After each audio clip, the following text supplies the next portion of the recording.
داستان ایمان فروشوں کی دوسرا حصہ، صلاح الدین ایوبی کے دور کی حقیقی کہانیاں، عورت اور ایمان کی معرکہ آرائیاں۔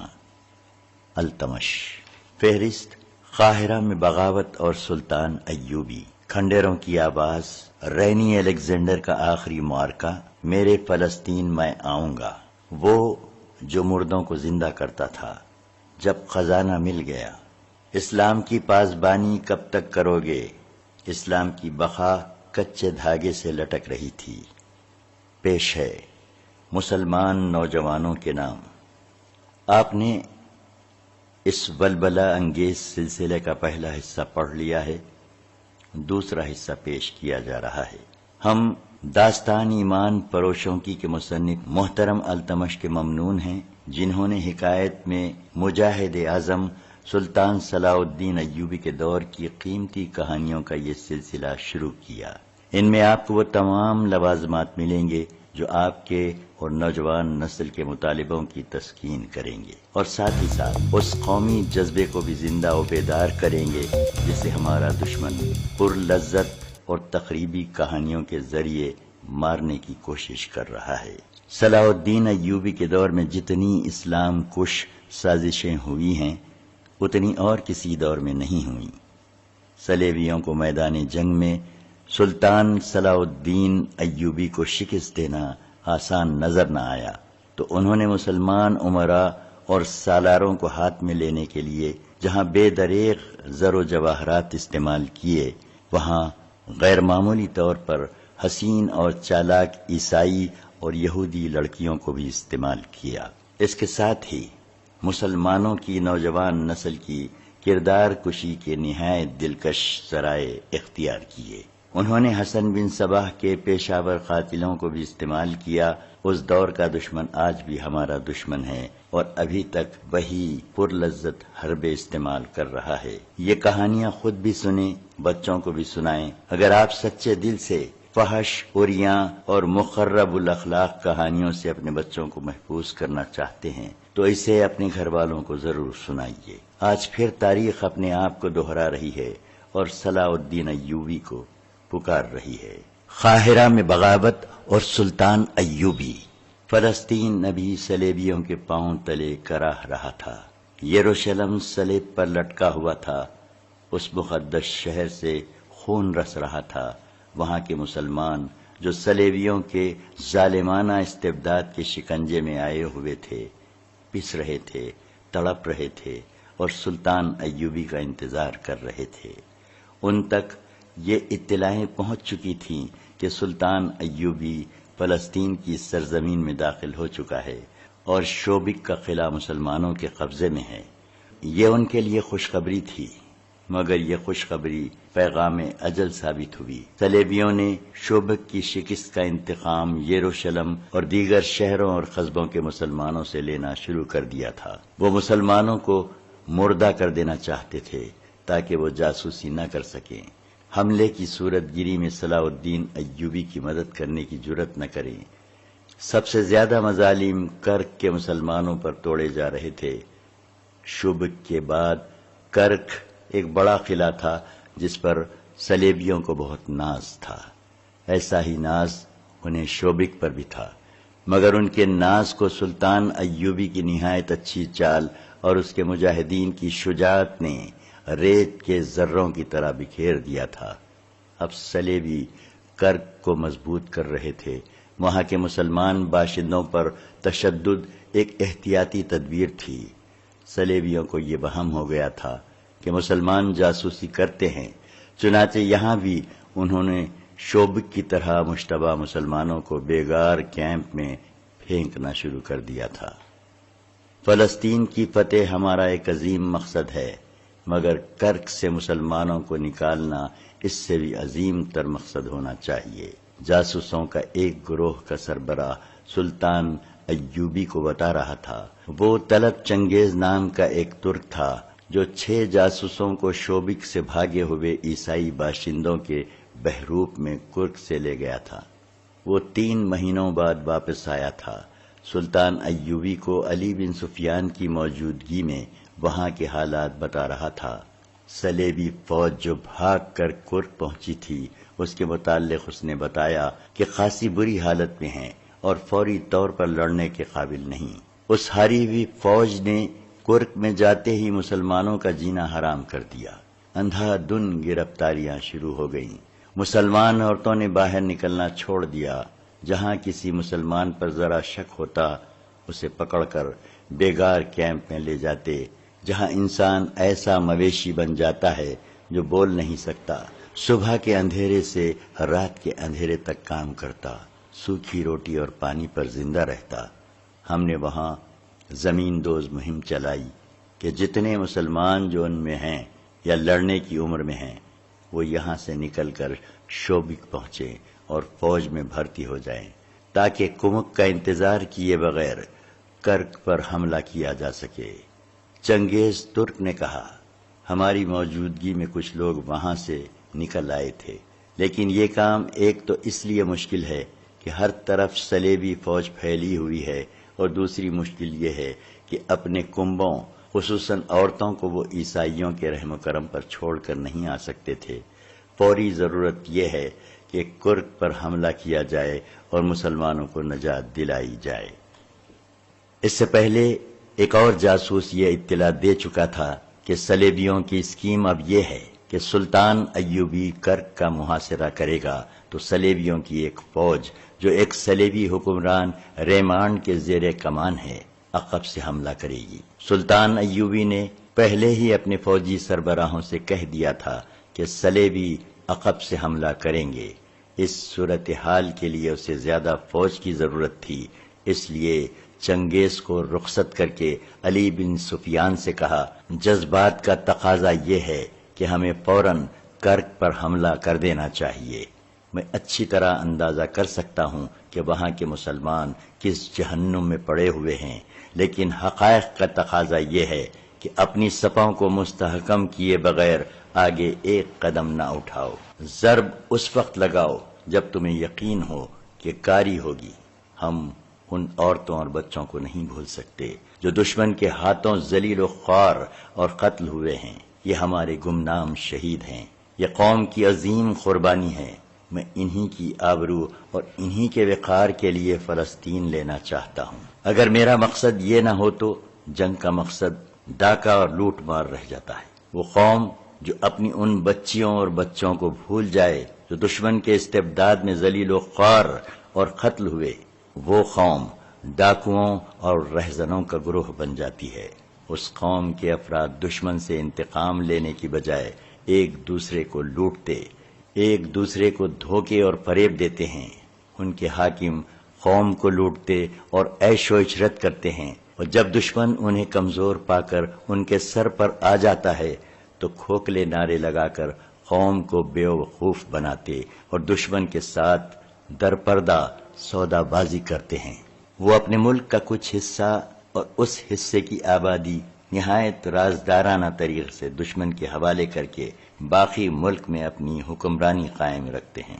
پھر وہ اور زیادہ عیش اور لوٹ کھسوٹ کرتے ہیں، کیونکہ وہ جانتے ہیں کہ دشمن انہیں بخشے گا نہیں۔ یہ عیش چند روزہ ہے، لہذا قوم کی رگوں سے خون کا آخری قطرہ بھی جلدی جلدی نچوڑ لو۔ سلطان ایوبی نے ایسی متعدد قوموں کے نام لیے اور کہا وہ توسیع پسند تھے۔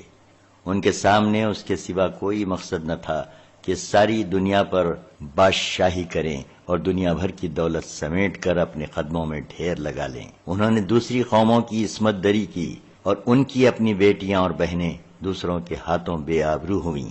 ان قوموں کے حکمران پرائی زمین پر ہلاک ہوئے اور ان کا نام و نشان کس نے مٹایا؟ ان قوموں نے جو غیرت مند تھیں اور جنہیں احساس تھا کہ ان کی زمین کو اور ان کی عصمت کو دشمن نے ناپاک کیا ہے اور اس کا انتقام لینا ہے۔ ہم بھی حملہ آور ہیں، صلیبی بھی حملہ آور ہیں، لیکن ہم میں فرق ہے۔ وہ دور دراز ملکوں سے ہمارے مذہب کا نام و نشان مٹانے آئے ہیں۔ وہ اس لیے آئے ہیں کہ مسلمان عورتوں کو اپنی گرفت میں لے کر ان کے بطن سے صلیبی پیدا کریں۔ ہم ان کی آبرو کے دفاع کے لیے حملہ آور ہوئے ہیں۔ اگر ہم کفر کے طوفان کو نہ روکیں تو ہم بے غیرت ہیں، اور ہم مسلمان نہیں، اور اگر اسلام کا دفاع اس انداز سے کریں کہ دشمن کے انتظار میں گھر بیٹھے رہیں اور جب وہ حملہ آور ہو تو اپنے گھر میں اس کے خلاف لڑیں اور پھر فخر سے کہیں کہ ہم نے دشمن کا حملہ پسپا کر دیا ہے، تو یہ ثبوت ہے ہماری بزدلی کا۔ دفاع کا طریقہ یہ ہوتا ہے کہ دشمن تمہیں مارنے کے لیے نیام سے تلوار نکالنے لگے تو تمہاری تلوار اس کی گردن کاٹ چکی ہو، وہ کل حملے کے لیے آنے والا ہو تو آج اس پر حملہ کر دو۔ میرے پاس اس کا ایک ہی علاج ہے کہ محترم نور الدین زنگی سے کمک مانگی جائے، علی بن سفیان نے کہا، اور کرک پر حملہ کر دیا جائے، یہ بھی نقصان دہ ہوگا۔ سلطان ایوبی نے کہا، زنگی کے پاس اتنی فوج موجود رہنی چاہیے کہ صلیبی ہمارے عقب پر حملہ کریں تو زنگی ان کے عقب پر حملہ کر سکے۔ میں مدد مانگنے کا قائل نہیں، اس کے بجائے میں یہ بھی کر سکتا ہوں کہ کرک میں چھاپا مار دستے بھیج کر صلیبیوں کا جینا حرام کیسے رکھوں۔ مجھے امید ہے کہ ہمارے جاسوس چھاپا مار صلیبیوں کی جڑیں چوہوں کی طرح کاٹتے رہیں گے، مگر اس کی سزا وہاں کے بے گناہ مسلمان باشندوں کو ملے گی۔ چھاپا مار تو اپنا کام کر کے ادھر ادھر ہو جائیں گے، وہ ہر قسم کی سختی اور مصیبت جھیل سکتے ہیں، ہمارے نہتے بہن بھائی کچلے جائیں گے۔ البتہ اس تجویز پر غور کرو کہ وہاں سے مسلمان کنبوں کو نکالنے کا کوئی خفیہ انتظام کیا جائے۔ حملے میں کچھ وقت لگے گا، ہمیں خاصی بھرتی مل گئی ہے، کرک کے جوان بھی آ گئے ہیں اور آ رہے ہیں۔ میں محسوس کرنے لگا ہوں کہ ہمیں یہاں کے مسلمان باشندوں کے متعلق اپنی پالیسی میں تبدیلی کرنی پڑے گی۔ صلیبیوں کے محکمہ جاسوسی اور سراغ رسانی کے سربراہ ہرمن نے کہا، قلعے کرک میں چند ایک صلیبی بادشاہ، ان کی فوجی کمانڈر اور انتظامیہ کے حکام جمع تھے۔ وہ جوں جوں اپنی ہاری ہوئی فوج کو دیکھ رہے تھے، ان کی عقل پر غصہ اور انتقام غالب آتا جا رہا تھا۔ وہ شکست کو بہت بڑی فتح میں بدلنا چاہتے تھے۔ ان میں ان کی انٹیلیجنس کا سربراہ ہرمن واحد آدمی تھا جو ٹھنڈے دل سے سوچتا اور عقل کی بات کرتا تھا۔ وہ دیکھ رہا تھا کہ اس کے صلیبی بھائی کرک کے مسلمان باشندوں کے ساتھ کیسا وحشیانہ سلوک کر رہے ہیں۔ اس نے کہا، آپ نے یہی سلوک شوبک کے مسلمانوں کے ساتھ روا رکھا تھا۔ اس کا نتیجہ یہ تھا کہ انہوں نے وہاں مسلمانوں کے کیمپ سے اس مسلمان فوجی کو بھگا دیا جسے ہم نے خطرناک جاسوس سمجھ کر قید میں ڈال دیا تھا۔ مجھے یقین ہے کہ اسے وہاں کے مسلمانوں نے پناہ دی تھی۔ وہ قلعے کے اندرونی حالات اور دفاع کو سمجھ گیا تھا۔ اس کے علاوہ صلاح الدین ایوبی نے ہمارے قلعے کی دیوار جو توڑی تھی، اس میں اندر کے مسلمانوں کا بھی ہاتھ تھا۔ وہ آپ کے سلوک سے اس قدر تنگ آئے ہوئے تھے کہ انہوں نے جان کی بازی لگا کر مسلمان فوج کی مدد کی، اور جب فوج کا ہراول دستہ اندر آیا تو مسلمانوں نے اس کی رہنمائی کی۔ اسی لیے ہم کرک کے مسلمانوں کا دم خم توڑ رہے ہیں کہ ان میں جذبہ اور ہمت ہی نہ رہے۔ ایک صلیبی سالار نے کہا، اس کے بجائے اگر آپ انہیں اپنا دوست بنا لیں تو وہ آپ کی مدد کریں گے۔ ہرمن نے کہا، اگر آپ مجھے اجازت دیں تو میں پیار و محبت سے انہیں ان کا مذہب تبدیل کیے بغیر صلیب کا گرویدہ بنا لوں گا۔ میں انہی مسلمانوں کو مسلمانوں کے خلاف لڑا دوں گا۔ تم بھول رہے ہو ہرمن، ایک مشہور صلیبی بادشاہ ریمانڈ نے کہا، تم چند ایک مسلمانوں کو لالچ دے کر انہیں غدار بنا سکتے ہو، مگر ہر ایک مسلمان کو اسلامی فوج کے خلاف نہیں کر سکتے۔ پوری قوم غدار نہیں ہو سکتی۔ ہرمن، تم ان لوگوں پر اتنا بھروسہ نہ کرو، ہم انہیں دوست نہیں بنانا چاہتے، ہم ان کی نسل ختم کرنا چاہتے ہیں۔ کوئی بھی غیر مسلم کسی مسلمان کے ساتھ محبت کرتا ہے تو اس کا مطلب یہ ہے کہ وہ اسلام سے محبت کرتا ہے، جبکہ ہمارا مقصد اسلام کا خاتمہ ہے۔ کرک میں، یروشلم میں، عقا، عدلیہ میں اور جہاں بھی صلیب کی حکمرانی ہے، مسلمانوں کو اس قدر پریشان کرو کہ وہ مر جائیں یا وہ صلیب کے آگے گھٹنے ٹیک دیں۔ مسلمانوں کے ساتھ جو کچھ ہو رہا ہے وہ صلاح الدین ایوبی کو باقاعدہ معلوم ہوتا جا رہا ہے۔ ہرمن نے کہا، آپ اسے اکسا رہے ہیں کہ وہ کرک پر جلدی حملہ کرے۔ آپ یہ بھول رہے ہیں کہ ہماری فوج فوری حملے کے آگے ٹھہرنے کے قابل نہیں۔ اس کا حل یہ نہیں کہ ہم یہاں کے مسلمان باشندوں کو سر پر بٹھا لیں۔ فلپس اگسٹس نے کہا، آپ لوگ مسلمان جنگی قیدیوں کو ابھی تک پال رہے ہیں، انہیں قتل کیوں نہیں کر دیتے؟ اس لیے کہ ایوبی ہمارے قیدیوں کو قتل کر دے گا۔ گے آف لوزینان نے جواب دیا، ہمارے پاس مسلمانوں کے کل 361 جنگی قیدی ہیں، مسلمانوں کے پاس ہمارے 1275 قیدی ہیں، کیا ہم ایک مسلمان کو مارنے کے لیے 4 صلیبی نہیں مروا سکتے؟ اگسٹس نے کہا، ہمارے وہ قیدی جو صلاح الدین کے پاس ہیں بزدل تھے، وہ لڑنے کی بجائے قید ہوئے، وہ زندہ رہنا چاہتے تھے، وہ مسلمانوں کے ہاتھوں مر جائیں تو اچھا ہے، تم اطمینان سے مسلمان قیدیوں کو ختم کر دو۔ کیا مسلمان باشندوں کے ساتھ درندوں جیسا سلوک کر کے اور مسلمان جنگی قیدیوں کو قتل کر کے تم صلاح الدین ایوبی کو شکست دے دو گے؟ سالار کے عہدے کے ایک صلیبی نے کہا، اس وقت فوج کے سامنے مسئلہ یہ ہے کہ ایوبی اگر پیش قدمی کرایا تو اسے کس طرح روکیں گے، اور اس سے شوبک کا قلعہ واپس کس طرح لیا جا سکتا ہے؟ کر کے تمام مسلمانوں کو قتل کر دو، پھر کیا ہوگا؟ ایوبی کی طرح تم اپنی نظر میں وسعت کیوں نہیں پیدا کرتے؟ کیا ہرمن بتا سکتا ہے کہ مصر میں اس کی زمین دوز کارروائیاں کیا ہیں اور کامیابی کتنی ہیں؟ توقع سے زیادہ، ہرمن نے جواب دیا۔ علی بن سفیان صلاح الدین ایوبی کے ساتھ شوبک میں ہیں، اس نے قاہرہ سے اس کی غیر حاضری سے بہت فائدہ اٹھایا ہے۔ قاہرہ کے نائب ناظم مصلح الدین کو فاطمیوں نے اپنے ساتھ ملا لیا ہے۔ مصلح صلاح الدین ایوبی کا معتمد خاص ہے، لیکن اب ہمارے ہاتھ میں ہے۔ فاطمیوں نے درپردہ اپنا ایک خلیفہ مقرر کر دیا ہے، وہ قاہرہ کے اندر سے بغاوت اور سوڈانیوں کے حملے کا انتظار کر رہے ہیں۔ ہمارے فوجی افسر سوڈان اور سوڈانیوں کی فوج تیار کر رہے ہیں۔ قاہرہ میں صلاح الدین ایوبی جو فوج چھوڑ آیا ہے، اس کے 2 نائب سالار ہمارے ہاتھ میں کھیل رہے ہیں۔ ادھر سے سوڈانی حملہ کریں گے، قاہرہ میں بغاوت ہوگی اور فاطمی اپنی خلافت کا اعلان کر دیں گے۔ تم لوگ یہ بھول رہے ہو کہ صلاح الدین ایوبی اس قدر تیز آدمی ہے کہ کرب پر حملہ کر کے قاہرہ پہنچ جائے گا۔ ریمانڈ نے کہا، اسے یہیں رہنے پر مجبور کرنے کے لیے ضروری ہے کہ اسے یہیں الجھا لیا جائے۔ اس کا ایک طریقہ یہ ہے کہ اس کا راستہ روک لیا جائے اور اس کا ایک بھی سپاہی قاہرہ تک نہ پہنچ سکے۔ مجھے 100% امید ہے کہ قاہرہ میں جو اس کی فوج ہے وہ اس کے کام نہیں آ سکے گی۔ ہرمن نے کہا، میرے آدمیوں نے فوج میں اس قسم کے شکوک پیدا کر دیے ہیں کہ انہیں قاہرہ میں پیچھے چھوڑ کر مال غنیمت سے محروم کر دیا گیا ہے، اور یہ بھی کہ شوبک کے سینکڑوں عیسائی لڑکیاں صلاح الدین ایوبی کے ہاتھ آئی ہیں جو اس نے وہاں فوج کے حوالے کر دی ہیں۔ میری کامیابی یہ ہے کہ میں نے مسلمان فوجی حکام ہی کے منہ میں یہ افواہیں ڈال کر ان کی فوج میں پھیلائی ہیں۔ میں نے ایسے حالات پیدا کر دیے ہیں کہ قاہرہ کی تمام فوج سوڈانیوں کا ساتھ دے گی اور صلاح الدین ایوبی کو بغاوت رد کرنے کے لیے یہاں سے تمام فوج لے جانی پڑے گی، مگر یہ فوج اس وقت تک وہاں پہنچے گی جب قاہرہ ایک بار پھر فاطمی خلافت کی گدی بن چکا ہوگا اور وہاں سوڈان کی فوج قابض ہوگی۔ ضروری نہیں کہ ہم یہاں صلاح الدین ایوبی پر حملہ کریں اور اسے روکیں، ہم اسے بھٹکنے کے لیے کھلا چھوڑ دیں گے، ہم اسے مسلمانوں کے ہاتھوں مروائیں گے۔ ہرمن نے زور دے کر کہا، آپ ابھی تک مسلمان کی نفسیات نہیں سمجھ سکے، یہی وجہ ہے کہ آپ میری بعض کارگر باتیں نظر انداز کر دیتے ہیں۔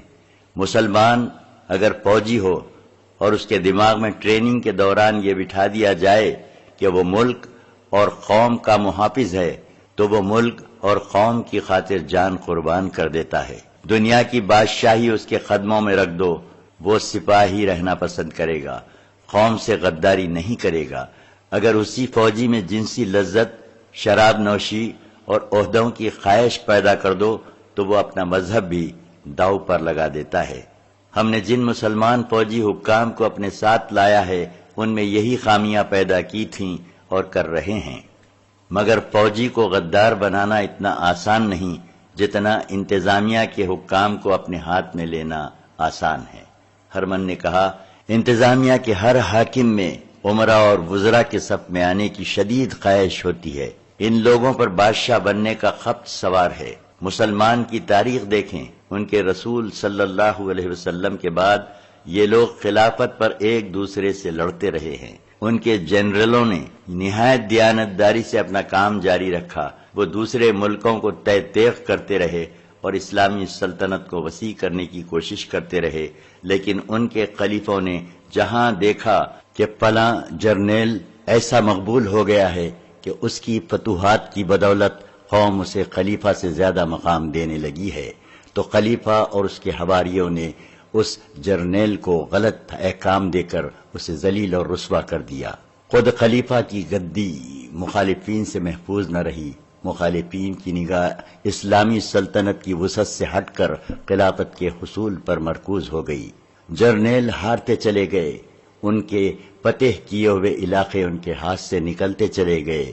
اسی کا نتیجہ ہے کہ آج ہم عرب میں بیٹھے ہیں۔ صلاح الدین ایوبی انہی جرنیلوں میں سے ہے جو سلطنت کو انہی سرحدوں تک لے جانا چاہتا ہے جہاں تک یہ پہلے جرنیلوں نے پہنچائی تھی۔ اس شخص میں خوبی یہ ہے کہ وہ انتظامیہ اور خلافت کی پرواہ نہیں کرتا۔ اس نے مصر کی خلافت کو اپنے ارادوں کے سامنے رکاوٹ بنتے دیکھا تو خلیفہ کو ہی معزول کر دیا۔ یہ دلیرانہ قدم اس نے فوجی طاقت اور اپنی فہم و فراست کے بلبوتے پر اٹھایا ہے۔ ہرمن بولتا جا رہا تھا، تمام حکمران اور صلیبی کمانڈر انہماک سے سن رہے تھے۔ وہ کہہ رہا تھا، صلاح الدین ایوبی اپنی قوم کی اس کمزوری کو سمجھ گیا ہے کہ غیر فوجی قیادت گدی کی خواہش مند ہے، اور یہ خواہش ایسی ہے جو زن اور زر پرستی اور شراب نوشی جیسی عادتیں پیدا کرتی ہے۔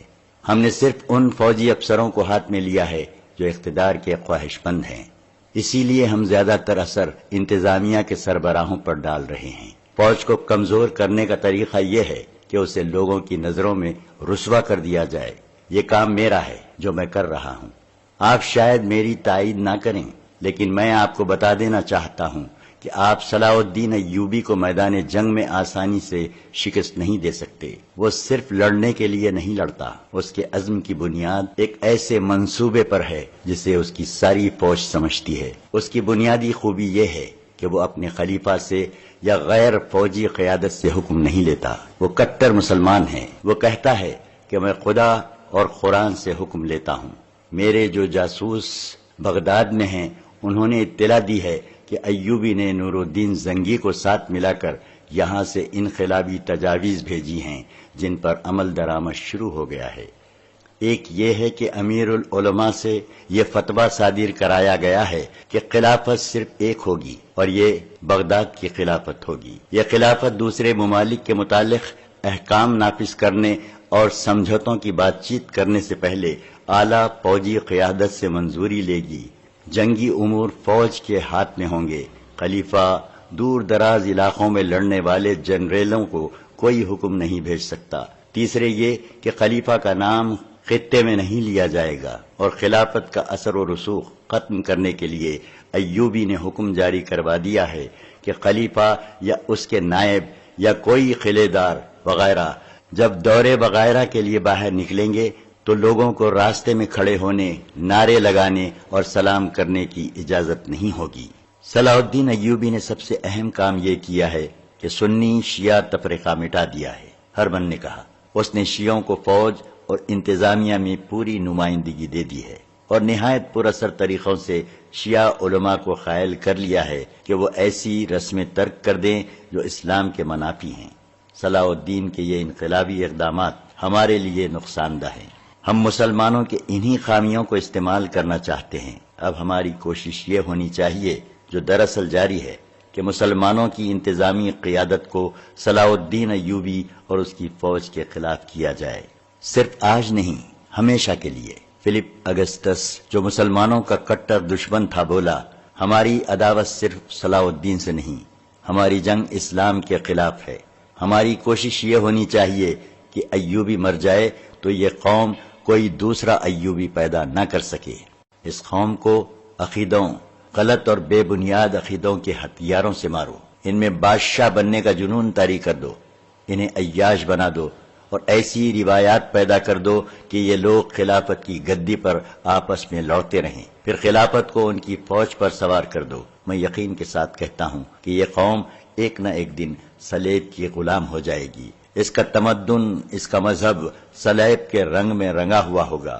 وہ بادشاہی اور خلافت کے حصول کے لیے آپس میں دست و گریباں ہوں گے اور اپنے مخالفین کو دبانے کے لیے ہم سے مدد مانگیں گے۔ اس وقت ہم میں سے کوئی بھی زندہ نہ ہوگا۔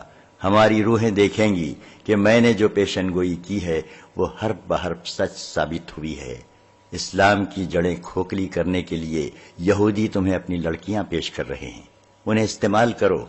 یہودیوں کو صرف اس لیے اپنا دشمن سمجھو کہ وہ یروشلم کو اپنا مقدس شہر اور فلسطین کو اپنا گھر سمجھتے ہیں۔ انہیں کہو کہ فلسطین تمہارا ہے، آخر میں یہ خطہ ہم تم ہی کو دیں گے، ابھی ہمارا ساتھ دو۔ لیکن یہ احتیاط ضرور کرنا کہ یہودی بہت چالاک قوم ہے، اسے جب تمہاری طرف سے خطرہ نظر آیا تو تمہارے ہی خلاف ہو جائے گی۔ اس کی دولت اور اس کی لڑکیاں استعمال کرو اور اس کے عوض انہیں فلسطین پیش کرو۔ قلعے شوبک اور قلعے کرک سے بہت دور ایک ایسا وسیع خطہ تھا جو مٹی، ریت اور سلوں کی پہاڑیوں اور اونچی نیچی چٹانوں میں گھرا ہوا تھا۔ یہ خطہ کم و بیش 1.5 میل وسیع اور چوڑا تھا۔ اس میں بہت سارا علاقہ ریتیلا میدانی تھا اور اس میں کھڈ بھی تھے اور کم اور اونچی ٹیکریاں بھی۔ جب صلیبی حکمران اور کمانڈر اسلام کی بیخ کنی کے منصوبے بنا رہے تھے اور نہایت پرکشش اور خطرناک طریقے وضع کر رہے تھے، صحرا کا یہ خطہ میدان جنگ بنا ہوا تھا۔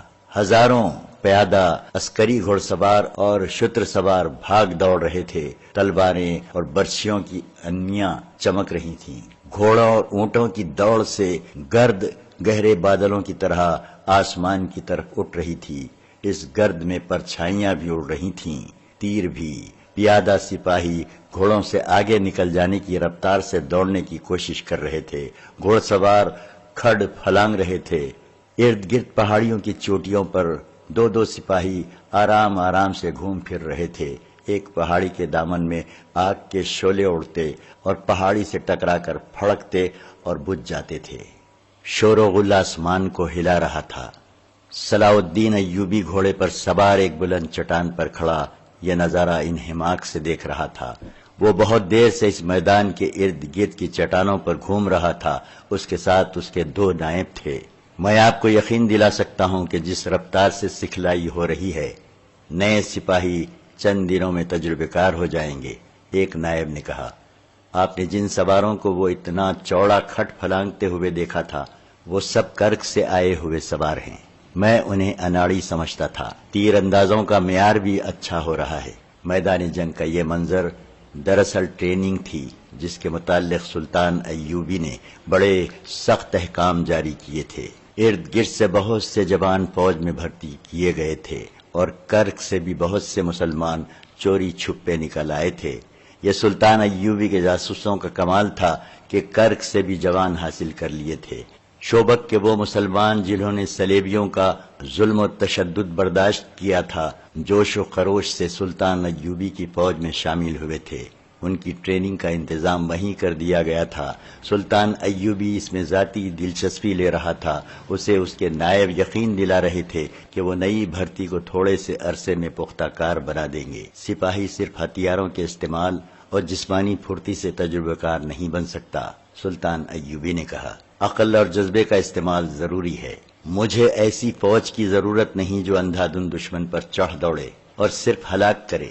مجھے ایسی فوج چاہیے جسے معلوم ہو کہ اس کا دشمن کون ہے اور اس کے عزائم کیا ہیں۔